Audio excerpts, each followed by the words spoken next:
আমাদের প্রধান উপদেষ্টার চেহারা আপনার অসুরের মূর্তির মধ্যে লাগাচ্ছে। কারণ একটা জাতির কিন্তু যেমন উন্নয়নও ঘটে, আবার ডিক্যাডেন্সও হয়, অধঃপতনও হয়। যেখানে রবীন্দ্রনাথের মতো এত বড় চিত্রশিল্পীর জন্ম হয়, অবন ঠাকুরের মতো, স্যার যার নাম বলেন অবনীন্দ্রনাথ ঠাকুর, যামিনী রায়, রাম কিঙ্কর, কার কথা বলবো, মকবুল ফিদা হুসেন, যে দেশে জন্মলাভ করে সেই দেশ কত নিম্নরুচির পরিচয় দিচ্ছে।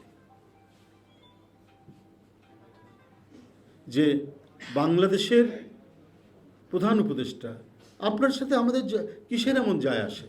আপনারা আপনাদের নিজস্বভাবে দেশ এগিয়ে নিয়ে যাবেন, আপনারা আপনাদের নিজস্ব শিল্প, সংস্কৃতি, অর্থনীতি, আপনাদের ডেভেলপমেন্ট আপনারা করবেন।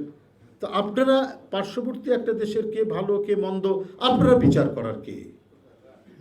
আপনারা মানুষের মধ্যে এই বিচারটা কেন আসছে? একজন নোবেল লরেট ব্যক্তি, একটা গুণীজন, আমরা আমাদের দেশে উনি সরকার চালাচ্ছেন, ভালো মন্দ নিয়ে আমরা যারা দেশে রাজনীতি করি আমরা কথা বলবো।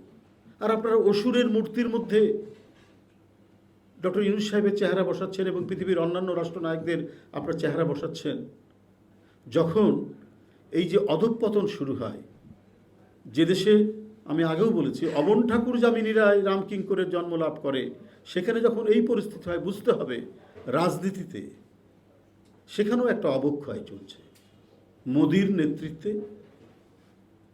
ভারতে যেন অন্ধকার যুগ, মধ্যযুগ প্রতিষ্ঠিত হয়েছে বলেই আজকে